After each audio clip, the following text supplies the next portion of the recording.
ყოფილა აგებულია ამის რაიონიდან. სოფო სამთოში დედა გახდება. მიუხედავად იმისა, რომ ოჯახი ადრეულ ასაკში შექმნა, სწავლას აგრძელებს.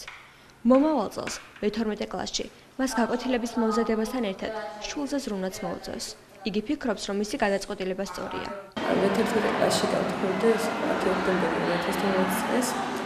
ეს გადაწყვეტილება არც ისე რთული მისაღები იყო, მაგრამ გადაწყვეტილებთან ყოფილა.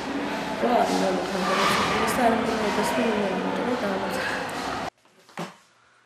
საბაზგა განსხვავებით, 17 წლის სალომე ჯაყელი სკოლაში აღარ დადის.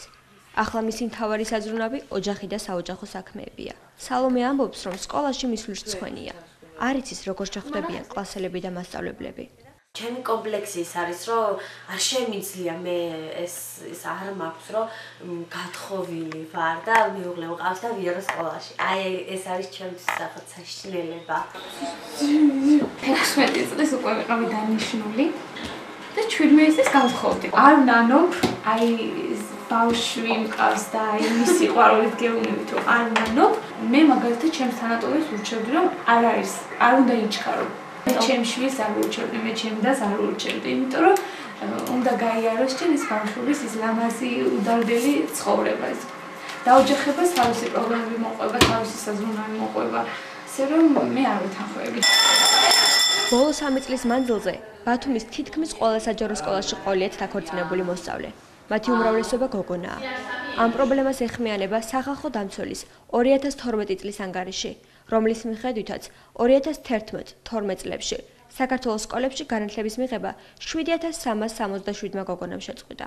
ფსიქოლოგის თქმით, ნაადრევი ქორწინების ერთ-ერთი მთავარი მიზეზი სექსუალური კავშირის სურვილია და რადგან საქართველოში ქორწინებამდე სექსი საზოგადოების განსჯის საკითხია, მოზარდები ოჯახს ქმნიან.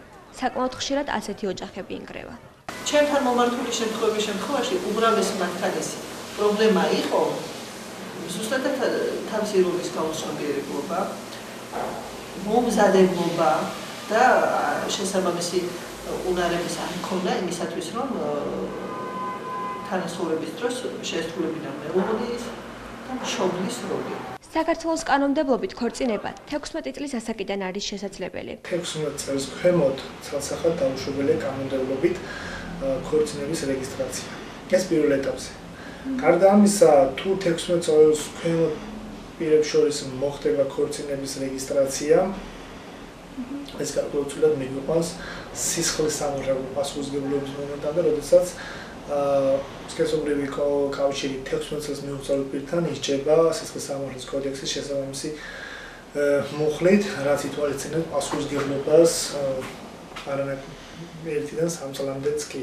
ჯანდაცვის მსოფლიო ორგანიზაციის მონაცემებით, საქართველო აღმოსავლეთ ევროპაში მეორე ადგილზეა მოლდავეთის შემდეგ, გოგონების ნაადრევი ქორწინებით.